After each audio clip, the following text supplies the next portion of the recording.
त्रिलोकी के भीतर दक्षिण की ओर पृथ्वी से नीचे जल के ऊपर स्थित इस दिशा में, दक्षिण दिशा में अग्निस्वात आदि पितृगण रहते हैं। अत्यंत एकाग्रता पूर्वक अपने वंशधरों के लिए मंगल कामना किया करते हैं। उधर ही नरक लोक है। भगवान सूर्य के पुत्र पितृराज भगवान यमराज अपने सेवकों के सहित वहां विराजमान है। ये त्रिभुवन का दंड विभाग है। जैसे छोटी छोटी कोतवाली है ना, और सबका एक विभाग का स्वामी है, ऐसे ही ये जो रोग हैं, नाना प्रकार के संकट हैं, विपत्तियां हैं, ये कोतवाली हैं। ये उसी दंड विभाग से आते हैं। और पूर्ण दंड विभाग यमपुरी है, जहां पूरा का पूरा हिसाब दिया जाता है। भगवान यमराज की आज्ञा होती है और पापी को वैसा 1 सेकंड में निर्णय हो जाता है। वहां वकील की जरूरत नहीं होती। वहां 1 सेकंड, इतने जीव रोज वहां लाइन लगी है। अपने दूतों के द्वारा लाए हुए मृत प्राणियों को तत्काल उनके दुष्कर्मों को देखकर उसका परिणाम दे देते हैं। तामिस्त्र, अंधतामिस्त्र, रौरव, महारौरव, कुंभीपाक, कालसूत्र, अस्थिपत्रवन, सूकरमुख, अंधकूप, क्रमि भोजन, संदंस, तप्त सूर्मी, बज्रकंटक, सालमली, वैतरणी, पूयोद, प्राणरोध, विशसन, लालाभक्ष, सारमेयादन, अवीची, अयहपान, इसके सिवा क्षार करदम, रक्षोगण भोजन, शूलप्रूत, दंदसूक, अवट निरोधन, पर्यावर्तन, सूचिमुख। इस तरह से प्रधान 28 नरक हैं। जो पुरुष यहां दूसरे का धन, दूसरे की संतान का हरण कर लेता है और दूसरे की स्त्रियों को फुसला करके हरण कर लेता है, दूषित कर्म करता है, उससे अत्यंत भयानक यमदूत काल पाश में बांधकर बलात् तामिस्त्र नरक में गिरा देते हैं। इस नरक का भयानक दंड है कि इसमें कहीं प्रकाश नहीं। थोड़ी देर भावना करना, एकदम अंधकार ही अंधकार। ना तो इसमें किसी तरह का उसको आहार दिया जाता है, ना अन्न ना जल, और निरंतर यम के दूतों की केवल सेवा होती है। इसे पीटो डंडे से, जैसे धोबी कपड़े को कूटता है, ऐसे कूटते रहो। अच्छा, वहां मरना है नहीं, ये हो कि भाई मर जाना तो 2-4 घंटे पिटाई होगी, मरना है नहीं। अब वहां केवल पिटाई ही होती रहती है। वो मूर्छित होता है, गिरता है, न भोजन न पानी, घोर अंधकार, केवल डंडे बरस रहे हैं, पिटाई पिटाई। वो बार बार मूर्छित होता है, लेकिन उसे अब ये सजा ऐसे दी जाती है, बोले इसे 100 वर्ष, 50,000 वर्ष, 1 कल्प, अब पिटाई ही पिटाई होगी। अब बोलो कितनी दुर्दशा है, कितनी दुर्दशा। इस लोक में जो मनुष्य किसी दूसरे को विश्वास दिलाता है कि मैं तुम्हारा मित्र हूं, और उसकी स्त्री के साथ वो गलत संबंध बनाता है और उस पुरुष को धोखा देता रहे। मान लो आपको मित्र बनाया और आपकी पत्नी का भोग किया, और उस मित्र को विश्वास दिलाता रहता है कि नहीं मैं गलत नहीं हूं, तो यमदूत उसे अंध तामिस्त्र नरक में ले जाते हैं। और वो कटे हुए वृक्ष के समान भयंकर वेदना को प्राप्त हुआ सुध बुध खो बैठता है, और उसके अंगों में वहां बहुत तरह की पीड़ा दी जाती, काटा जाता है, थोड़ा थोड़ा ऐसे ऐसे काटा जाता है, ऐसे ऐसे काटा जाता है। इसे अंध तामिस्त्र नरक कहते हैं। इस लोक में जो कि मैं बहुत बलवान हूं, मैं बहुत पुष्ट हूं, देखते हैं कि हमें कौन परास्त करेगा। जहां मन आया उस धन चुरा लिया, जहां मन आया बलात्कार, नाना प्रकार की गंदी चेष्टाएं की, दूसरे धर्मात्माओं का विनाश किया, प्राणियों से द्रोह किया, और नाना प्रकार की वस्तुओं को छीन छीन कर अपना और अपने परिवार का पोषण करते रहते हैं। वो जब अपना शरीर छोड़ते हैं तो रौरव नरक में जाते हैं, रौरव नरक। इस लोक में जिन जिन जीवों को जो जो कष्ट पहुंचाया है, यमराज के दूत वैसा ही वो रूप धारण करते हैं, रुरु नामक होकर के भयंकर कष्ट देते हैं। इसीलिए इस नरक का नाम रौरव है। जब किसी को कहा जाता है कि सारे रौरव नरक मिलेगा, मतलब भयंकर चरम सीमा का कष्ट। सर्प जैसे क्रूर स्वभाव वाले ऐसे जीव वहां हैं जो उसको काटते हैं, बार बार काटते हैं। मरना तो वहां है नहीं। महारौरव नरक, रौरव नरक ऐसे लोगों को प्राप्त होता है जो अपने शरीराभिमान में आकर के दूसरे धर्मात्माओं को, जीवों को नाना प्रकार के कष्ट देते हैं, उनसे वस्तुएं छीनते हैं, अपहरण करते हैं और स्वयं अपने परिवार और अपना भोग सामग्री एकत्रित करते, अहंकार के द्वारा भोग सामग्री, धर्म के द्वारा, भगवत प्रसन्नता के लिए। यदि अहंकार के द्वारा दूसरे की हिंसा आदि करके आपने, तो फिर वो भोग भोगना पड़ेगा। जो किसी की भी परवाह नहीं करते, अपने शरीर का पोषण करते हैं, दूसरे जीवों का मांस खाते हैं, ओ बकरा, ये ऐसे बहुत कोमल बेचारे जीव हैं जो बलहीन हैं। आप मनुष्य शरीर प्राप्ति की बलात् उनको पकड़ के विविध प्रकार से कष्ट देते हैं और मांस खाते हैं, तो वहां भयंकर यमराज के दूत उसी का मांस काट काट के उसको खवाते हैं। यमपुरी में उसी का मांस उसको नोचते हैं से मांस और उसको पवाते, ले आप पा। अच्छा, एक दो दिन की बात है नहीं, ये बहुत लंबा सजा होती है, भोगते रहो। जैसे कोई कहते अरे हम नहीं मानते, तो आप भारतीय विधान को ना मानो, करो, जिस दिन फंस जाओगे तो तुम्हारे पुरखा पानी पा जाएंगे। इतनी पिटाई करेगी भारत सरकार की जो सैनिक है कि तुम्हें हो फिर उस समय नहीं चलेगा कि हम नहीं मानते। तुम्हारे मानने ना मानने एक थोड़ी विधान है, फंस जाओगे विधान में तब पता चलेगा। गंगा किनारे जब थे तो एक मिले थे, ऐसे ऐसे सब अंगुलियां थी, तो बताया कि हम फंस गए थे तो अंगुलियां से टूटी हुई। वो बताते थे नाखून में ऐसे कील गाड़ी जाती है, अंगुलियां तोड़ दी जा, कितना कितना भयंकर कष्ट। काफी काफी समय तक बर्फ की सिल्ली में लिटा दिया, ऊपर से पिटाई हो रही, बड़े बड़े कष्ट, बहुत। अब आप इसे मानोगे अरे सब झूठी है, नहीं कहते झूठी, तो कर लो, देख लो जाके क्या हो रहा है। जैसे यहाँ की पिटाई को हम नहीं माने और बुरे आचरण करें, तो जब फंस जाओगे तो आपको बिल्कुल अनुभव करो, अनुभवी महापुरुष हो जाओगे। ऐसे आप नर्क को अभी मान रहे हो, कह रहे शास्त्रों में सब झूठा लिखा हुआ, जब भोगले को मिलेगा तब आप पता चलेगा आपको। जो यहां दूसरे जीवों का कच्चा मांस नोच नोच करके उनको यमदूत उन्हीं को खवाते हैं, जो यहाँ के जीवों को काटते हैं। जो अपने पेट पालन के लिए, अपनी जिह्वा के लिए बोले अंडा खाओ, अंडा में कोई पाप नहीं है, सुन लो, खूब गौर से सुन लो, ध्यान से। आखिरकार उस अंडे को रखे रहो तो उसमें जीव निकलेगा कि नहीं निकलेगा? आप देखो, जीव निकलेगा ना। किसी भी अंडे को आप रख दो, वो अपने समय पे फूटेगा, उस पे जीव निकले। जीव है, जो जीव मनुष्य में है वही जीव उन पक्षियों में है, उन पशुओं में है, चींटी में है, उतना ही जीव है। जो उन पशुओं को भूनता है, रांधता है, नष्ट करता है, कैसे कैसे निर्दयी लोग, वो तड़प रहा है जी, उसको आग में ऐसे बांधे हुए है। किसके लिए? इस असेंद्री के लिए। अरे हृदयहीन राक्षस, तेरी दुर्गति होगी। शास्त्र कहता है उन हृदयहीन राक्षसों से गए बीते यमदूत उन्हें कुंभी पाक नरक में ले जाते हैं। जो ऐसे राक्षसों से गए बीते हैं उन कुंभी पाक नरक में ले जाते हैं। और फिर क्या करते जानते हो?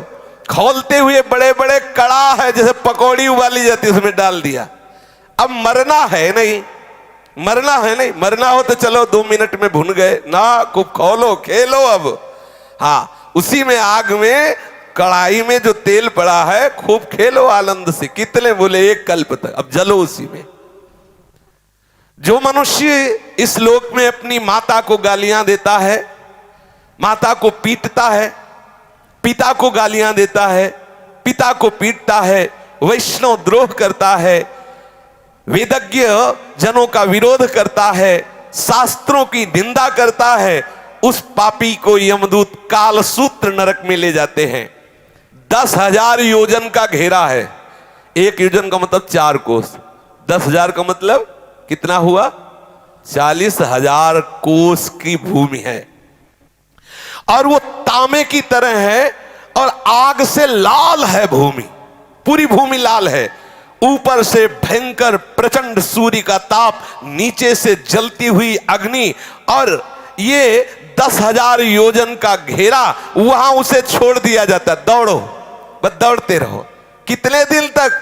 कल्पों तक दौड़ते रहो, भुनो, लो आनंद।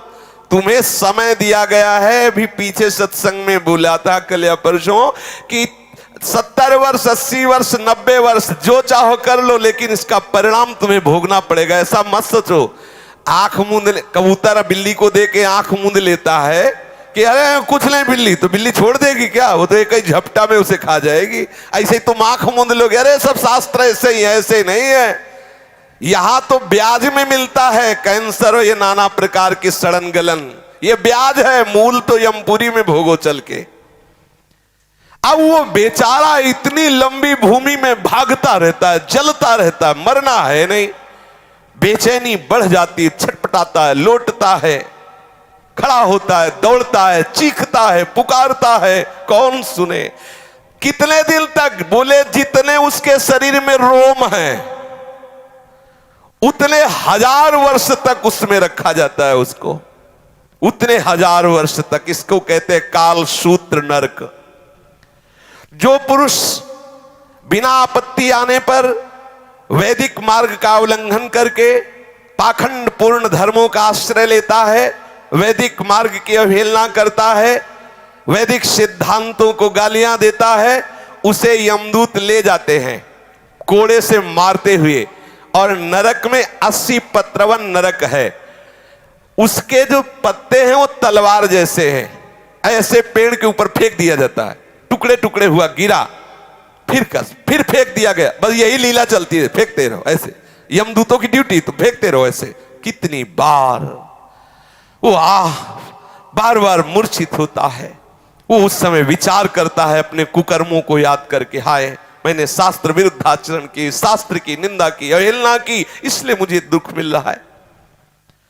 जो इस मृत्यु लोक में राजपद पर या राज कर्मचारी पद पर है और ये जानता है कि ये मनुष्य निरपराध है, लेकिन धन आदि के लिए या किसी बल प्रयोग की उसमें आकर के वो उसे दंड दे देता है, तो उस महापापी को सूकर मुख नामक नरक में गिराया जाता है।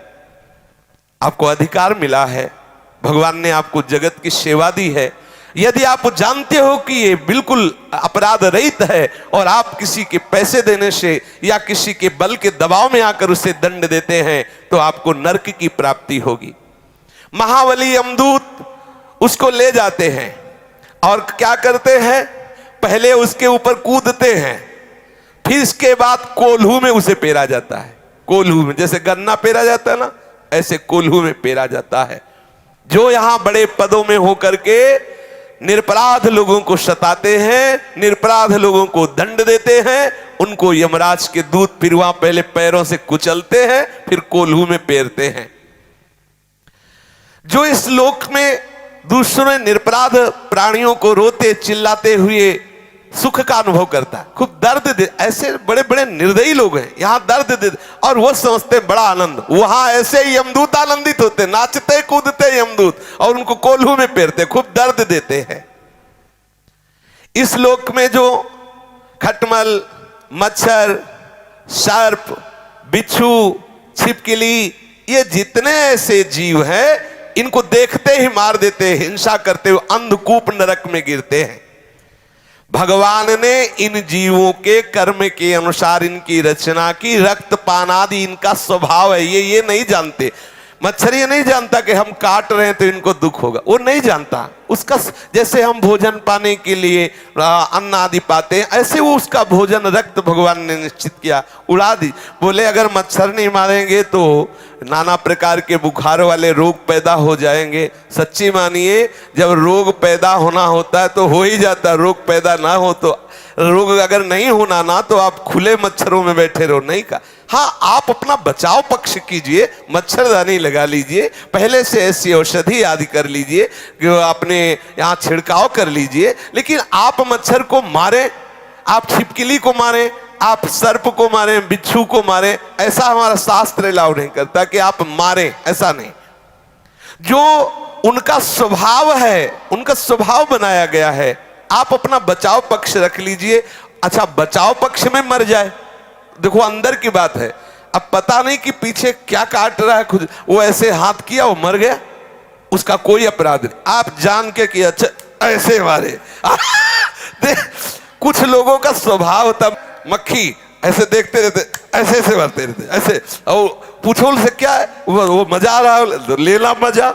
हाँ, बोले जो यहाँ इन जीवों को मार, सांप दिखा रहे, मारो मारो सांप सांप। बोले काल, काल को तुम मार सकते हो? जितने यहां मच्छर, जू, रेंगने वाले सांप या पशु पक्षी मृग मक्खी, जो भी, इनसे तुमने जो इनको मारा, इनको द्रोह किया, तो आप समझ लीजिए कि ये पाप आपको नरक ले जाने वाला है। आपका रोगग्रस्त शरीर होगा, बहुत कष्ट भोगने पड़ेंगे। इसलिए अंधकूप नरक से बचना, तो किसी जीव की हिंसा करना बिल्कुल ठीक नहीं है। जो मनुष्य इस लोक में रसोई बनाता है, गाय के लिए पहला ग्रास नहीं निकालता। देखो कितना सुंदर हमारे सनातन धर्म की मर्यादा है। दरवाजे पर एक गऊ बंधी हुई है, आप पहला ग्रास गऊ के लिए, ना गऊ है ना ग्रास है, कुत्ता है और सब ह्रास है। हाँ, अतिथि देवो भव, वहां लिखा कुत्ते से सावधान, क्योंकि अब कुत्ते का वास है, सावधान। निवास स्थान में गेट में लिखा है कुत्ते से सावधान, सावधान। यहां वर्णन कर रहे हैं श्री शुकाचार्य कि इस लोक में जब आप भोजन बनाते हो तो एक रोटी गाय के लिए निकालो, कुछ टुकड़ा कौवे पक्षियों के लिए निकाल दीजिए, अतिथि के लिए। आप गृहस्थ हैं तो इंतजार 1-2 मिनट दरवाजे पे निकल के देखना चाहिए, कोई भूखा कोई अतिथि। अगर ऐसा आप भाव रखेंगे तो आप अपने धर्म का पालन कर रहे हैं। ठाकुर जी का भोग लगाए बिना तो पाओ ही मती, अगर ठाकुर जी का भोग लगा दिया तो सब पूर्ण हो जाएगा। जो यहां पंच महायज्ञ के भागियों को बिना भोजन दिए स्वयं भोजन पकाते हैं, खाते हैं, वो क्रमी भोजन नामक निकृष्ट नरक में गिरते। गीता में भगवान ने कहा है, जो मुझे बिना अर्पित किए हुए पाता है वो पाप खाता है। यही है पाप। चाहिए क्या चला जाता है? भगवत नाम कीर्तन करते हुए, भगवत चर्चा सुनते हुए आप प्रभु का भाव रखते हुए रसोई मनिया कीजिए। एक रोटी गाय को निकाल दिए, थोड़े टुकड़े ऐसी जगह फेंक दो जहां गिलहरी है, चिड़िया है, कौआ है, ये पाएंगे, चींटी है, ये पाएंगे। अतिथि के लिए आप भाव करो। अब रसोई तो है नहीं कि उसमें 5 कवल निकाल करके और घी बूरा से बोर करके अग्नि को आहुति दे दे तो गैस से बुझ जाएगी। अगर उसमें घी बूरा की रोटी डाल हवल करोगे तो बुझ जाएगी। बड़ा समय कलयुग का विपरीत आता चला जा रहा है। पर सबका सार है कि आप प्रभु को भोग लगा दीजिए। और कभी कोई भूखा कोई अतिथि ऐसा 1 मिनट के लिए कर्तव्य होता है, आप भोजन पाने के पहले दरवाजे पर देखें कोई ऐसा आसपास अतिथि तो नहीं। 1,00,000 योजन का लंबा चौड़ा एक कीड़ों का कुंड है, उसमें उसको फेंक दिया जाता। खाओ कीड़े, फेंक दिया गया उस कुंड में। अब आप ऐसे करता है तो हजारों कीड़े उसके जाते हैं। जो बिना भोग लगाए, बिना किसी गाय आदि के लिए, बिना अग्रासन आदि निकाले, केवल भोजन अपने लिए पकाता है, वो पाप है, वो उस अपराध का भागी बनेगा। अब उसके जब पापों का प्रायश्चित हो जाता है तब उसे वहां से निकाला जाता है। श्री ध्रुवदास जी ने भी लिखा, बिना भगवान को अर्पित किए, प्रियालाल को अर्पित किए पानी भी मत पिए। क्या जाता है? जल लिया, राधा वल्लभ लाल की जय, निर्दोष हो गया, पी लीजिए। ये सृष्टि प्रभु की है। राजन, जो इस लोक में चोरी करता है, जबरदस्ती संपत्ति छुड़ा लेता है, या अपने को ऊंचे कुलों में जन्मा हुआ मान करके बिना आपत्ति के नीच कर्म करता है। बोले पंडित जी हैं, बोले क्या? बोले सर आपके ठेके में है, होश में रहना पंडित जी, वहां यम के दूत नहीं देखेंगे तुम पर, और पिटाई डट के होगी। बोलो ब्राह्मण हो करके तुम अपने को ऊंचे कुल का मान करके मांस खाते हो, शराब पीते हो। जब तक त्रिकाल संध्या नहीं तो तुम किस बात के ब्राह्मण हो? त्रिकाल संध्या नहीं, गायत्री। जब ब्राह्मण जानते हो क्यों जगत पूज्य होता? तपस्या के द्वारा संपूर्ण सृष्टि को वो पवित्र रखने की चेष्टा कर, स्वयं दरिद्रता सहता, कष्ट सहता, और महान तपस्या के द्वारा दूसरों के अनुष्ठानों के द्वारा पापों का नाश करके उन्हें पवित्र करता। इसलिए तप बल विप्र सदा बरियारा। आज क्या हो गया? आप शराब पी रहे हो, मांस खा रहे हो, यज्ञोपवीत है ही नहीं। अगर कभी ऐसा हुआ तो ब्याह के समय हो गया, दुल्हन ही खूंटी में टांग दिया यज्ञोपवीत। अब बोलो, अपने को तुम ब्राह्मण कहते हो, कौन सा धर्म है ब्राह्मण का कौन से आचरण है ब्राह्मण के, क्या होगा? बोले कुछ नहीं, सब कहने सुनने की बातें, तो सुन लो क्या होगा। जो ब्राह्मण हो करके चोरी करता है, बरजोरी करता है, दूसरों के स्वत्त का हरण करता है और सभी गंदे आचरण, अपने धर्म के विरुद्ध आचरण करता है, उसे संदंस नामक नरक में ले जाया जाता है और लोहे के गरम गरम गोले से दागा जाता है। गरम गरम लोहा, ले पियो पंडित जी शराब, ऊपर उनके मुंह में गरम लोहा खोलता हुआ, ले पी। ब्राह्मण बने थे, खूब तपस्या और भजन के द्वारा जगत का मंगल करो, स्वयं अपना कल्याण करो, दूसरों का कल्याण करो, इसलिए बने। और सारा जगत मानता था। अब आप बैठ के शराब पियोगे, आपको कोई कहेगा पंडित जी चरण छुअन? आप बोलो, तुम्हारे हाथ में गंदे आहार देखेगा, तुम्हें कोई ब्राह्मण मानेगा? और है भी नहीं। आपने पूर्व कर्म किए तो ब्राह्मण कुल में जन्मे, आप कर्म क्या कर रहे हो? नीच कर्म, तो नीच है वो।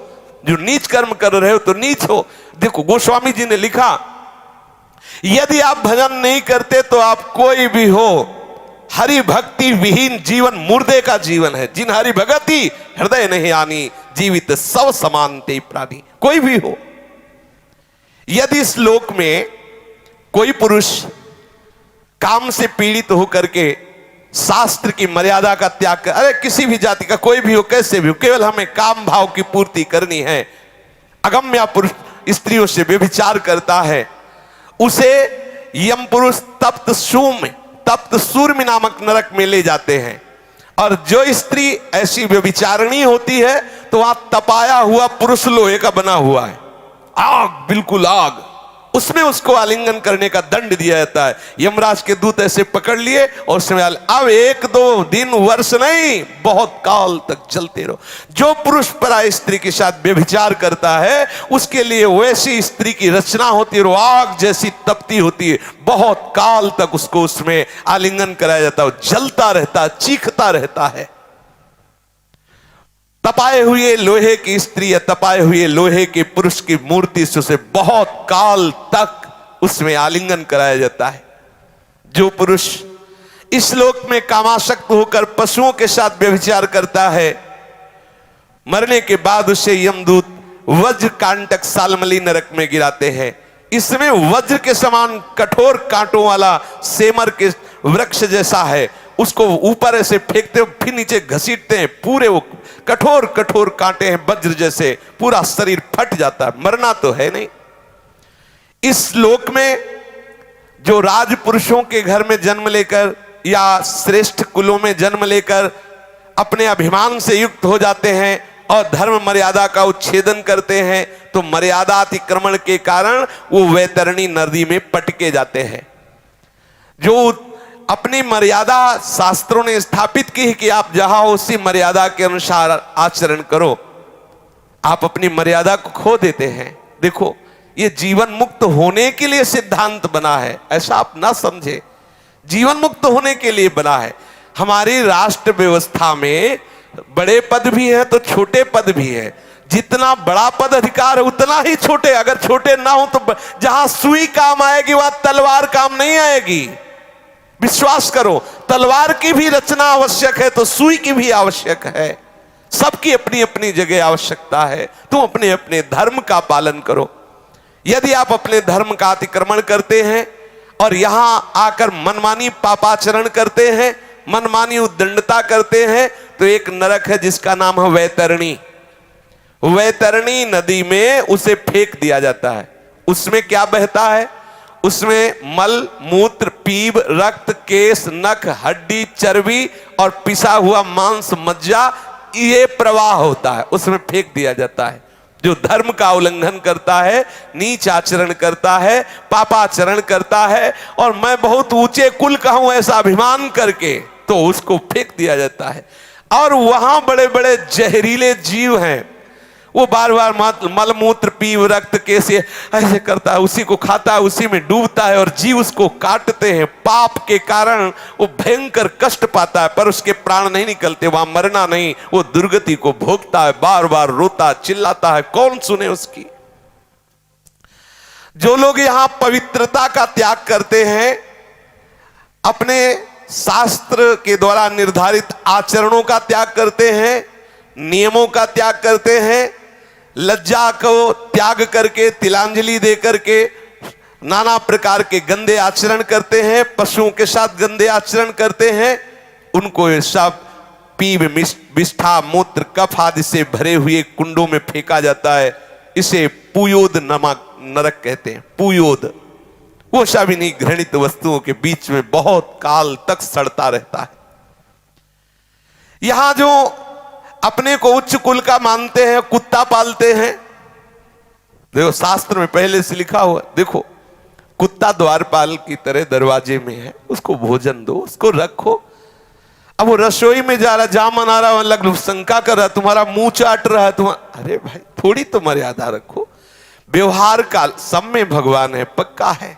लेकिन देखो जब आप शौच करते हो तो आपका ही शरीर है, आप फिर माटी लगा के हाथ क्यों धोते हैं? सोचो आप, बोले सर्वम खलविदम ब्रह्म हो, तो शरीर तो मेरा ही है, लेकिन जब सोचते हो तो उसे फिर हाथ लगा के धोते हो। ऐसा नहीं कि उसी से हो सकता है वैसी भी आदतें हो गई हो कि उसी हाथ से भोजन पालो जाए, ऐसा भी हो सकता है, क्योंकि अब ज्ञान ही खत्म, पशुता आती चली जाए। किसी ने बताया था कागज से पोंछ लिया जाता है, पानी की जरूरत है नहीं।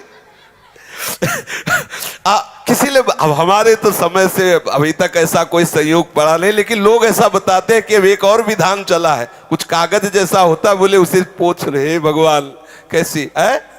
हाँ टिश्यू पेपर कह रहे हैं। हाँ तो जो ऐसे अपवित्र आचरण करता है कुत्ता, देखो यहां कुत्ते के प्रति द्वेष भाव नहीं है, लेकिन आप ठाकुर के लिए रसोई बना रहे हो, ठाकुर सेवा विराजमान है, आप पवित्र, तो आप ऐसा नहीं है कि ये, हाँ उसको रखो, दरवाजे पे रखो, खवाओ पिलाओ उसे, वो द्वारपाल है, उसे खूब सेवा करो, हम इसमें कोई निषेध नहीं है। लेकिन उसको हाँ अब वो मुंह में चाट रहा है, अब अरे थोड़ा तो ब्रह्म ज्ञान से नीचे उतरो, थोड़ा तो नीचे उतरो। हाँ अब वो रसोई की सामग्री तैयार हो रही, वही रसोई की दीवार में लघु शंका कर रहा है, वैसे थोड़ा सावधान रहो। जो शास्त्र के विपरीत आचरण करते हुए और पशुओं का वध करते हैं या अपने को उच्च कुल का मान करके ये सब ऐसे आचरण करते हैं, वो प्राण रोध नामक नरक में डाले जाते हैं। वहां यमदूत उनको लक्ष्य भेद करके बार बार बाणों से बेधते रहते हैं। जो पाखंडी लोग यहां पाखंड फैलाते हैं और यज्ञ में इससे देवी प्रसन्न होंगी, इससे अमुक प्रसन्न होंगे, बकरा की बलि दो, मुर्गा की बलि दो, ऐसे आदि आदि उदाहरण देते रहते हैं। उनको वैवस विशसन नामक नरक में डाला जाता है और वैसे ही बार बार उनकी गर्दन काटी जाती है। ध्यान रखना, किसी भी जीव की हिंसा करने से कोई देवी देवता प्रसन्न नहीं होते। हम उनको देवी देवता ही नहीं मानते जो दूसरों की हत्या से प्रसन्न होते हैं। सामर्थ्य दी गई है दूसरों को सुख पहुंचाने के लिए। जितने भी देवी देवता हैं ये सब जगत का मंगल करने के लिए है, ऐसा मंगल करने के लिए। कुपुत्रो जायते क्वचिदपि कुमाता न भवति। पुत्र तो कुपुत्र सुना गया है, लेकिन मां कुमाता नहीं सुनी गई। जगदम्बा मां है, वो तुम्हारे जैसे भाव वाली नहीं है कि उसके तुम जैसे बच्चे हो, वैसे ही बकरा भी बच्चा है, वो अपने बच्चे की गर्दन कटवा के प्रसन्न होने वाली मां नहीं। बोले नहीं, दुर्गा और काली तो तब प्रसन्न होती जब खून पीते हो। खून पीती है उन नीचों का जो धर्म की मर्यादा का उल्लंघन करते हैं, भगवान की बनाई हुई मर्यादा का नाश करते हैं। जब संसार में वो ऐसे आतंक फैलाते हैं, तब यही आद्य शक्ति रूप धारण करती है, क्रोधित होकर उन दुष्टों का गला काटती है जो धर्म के विपरीत आचरण कर, उनका खून पीती। बेचारे नाजुक सीधे साधे नाबुल पशु पक्षियों का नहीं। ऐसे पापियों को विभूषण नामक नरक में डाला जाता है, बहुत ही कष्ट दिया जाता है।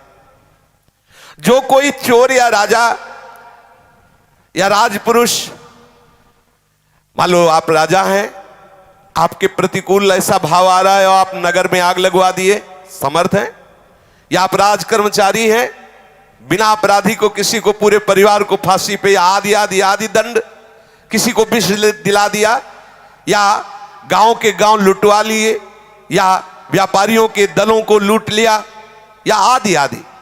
आप अधिकारी हैं, आप बल आपको प्राप्त हुआ है। यदि आप कहीं ऐसे आंतरिक कार्य करते हैं जो हमारे शास्त्र के विरुद्ध है, तो जिनकी दाढ़ें वज्र के समान है, ऐसे 20 यमदूत भयंकर कुत्ते का रूप धारण करके उसके ऊपर टूटते हैं। 20 एक साथ, वज्र की जैसी दाढ़ें चीर चीर कर, वहां मरना है नहीं, बहुत सावधान। भगवान श्री सुखदेव जी कहते हैं, इस लोक में जो दूसरे से पैसा लेकर झूठी गवाही देते हैं, जो इस लोक में बहुत झूठ बोल करके व्यापार करते हैं, जो अपना काम बनाने के लिए झूठा प्रलोभन दे देते हैं, हम तुमको इतने रुपए देंगे, ऐसा ऐसा ऐसा, जो दान के समय किसी को झूठ बोल के फुसला लेते, ओ तुम्हें इतने रुपए दे, काम करवा ले, काम बन गया, आदि आदि झूठ बोल दिया, उसे आधार शून्य अविचीमान नामक नरक में गिराया जाता है। अविचीमान ये 100 योजन ऊंचा है, 100 योजन ऊंचे से उसे सिर के बल फेंका जाता है। बार बार बस यही किया जाता है, नीचे गिरा फिर ऊपर से ले गए, फिर 100 योजन से नीचे, फिर ऐसे भयंकर कष्ट, इसे अविचीमान कहते हैं। गिराए जाने पर उसके शरीर की नस नस टूट जाती है, प्राण तो निकलते नहीं, फिर ऊपर ले जाएगा, फिर पटका गया, फिर ऐसे ऐसे। यहां जब कोई, देखो ध्यान से सुनना, कोई संकल्प लेता है कि आज के बाद मैं ये नहीं करूंगा, या आज से मैं ऐसा करूंगा, बहुत होश में बोलना, ये कोई साधारण नहीं है। मैं ऐसा व्रत लेता हूं, मैं ऐसा नियम लेता हूं, मैं ऐसा, अगर वो अपने नियम को तोड़ता है, अपने संकल्प को तोड़ता है, अपने व्रत को तोड़ता है, प्रमाद करता है, तो वो अयहपान नामक नरक में गिराया जाता है। छाती में चढ़कर यमदूत उसे गला हुआ लोहा पिलाते हैं। वाणी से ठीक बोलो, ठीक नियम, ठीक निष्ठा, ऐसे नहीं कि जो मनाया सो बोले। इस लोक में जो जन्म, तपस्या, विद्या, आचार, वर्ण, आश्रम के अभिमान में आकर के अपने महानों का सत्कार करना छोड़ देता है, वो जीता हुआ मुर्दे के समान है। अपने बड़ों का सत्कार करो, महापुरुषों का सत्कार करो, माता पिता बुजुर्ग गुरुजनों का सत्कार करो। अगर वो ऐसा नहीं करता है तो मरने पर छार करदम नामक नरक में गिराया जाता है, वहां उसे बड़ी पीड़ा सहनी पड़ती है। इस लोक में जो भैरव, यक्ष, राक्षस आदि का आयोजन करने के लिए पशुओं को मारते हैं, खाते हैं, उल्लास मनाते हैं, तो रक्षोगण भोजन नामक नरक में ले जाया जाता है। कसाई की तरह कुल्हाड़ियों से काट काट करके उसका मांस, उसका लोहू यमदूत भक्षण करते हैं और खूब उत्सव मनाते हैं। तुमने मनाया उत्सव, अब वहां यमदूत उत्सव मनाएंगे। इस लोक में जो वन या गांव के निरपराध जीवों को पहले फुसला कर बुलाते हैं, ले ले, और फिर उसे फंसा लेते हैं और फिर उसे छेड़ते हैं, कांटे से ऐसे बेधना, रस्सी से बांधना, खिलवाड़ करना, मारना, पीट। तुम्हारा तो खिलवाड़ हो रहा है, वहां वो मर रहा है, वहां उसको भयंकर कष्ट हो रहा है, तो ये अपराध बन रहा है। उसे सूल प्रोत नामक नरक में सूलों से बेधा जाता है। जो यहाँ कंक, बटेर, बंदर, कुत्ता आदि जो भी जीव हैं, इनको फुसला के बुला लिया, फिर इनको आप कष्ट देते हो, इनको ताड़ना देते हो, तो उसको ये कष्ट मिलता है। जो सर्पों के समान उग्र स्वभाव वाले पुरुष दूसरे जीवों को पीड़ा पहुंचाते हैं, मरने पर दंदसूक नामक नरक में गिराए जाते हैं। वहां 5-7 मुख वाले भयंकर विषधारी सर्प छोड़े जाते हैं, वो चूहे की तरह से निगल जाते हैं और भयंकर इसको विष का प्रभाव कष्ट देता रहता है। बार बार ऐसा होता रहता है।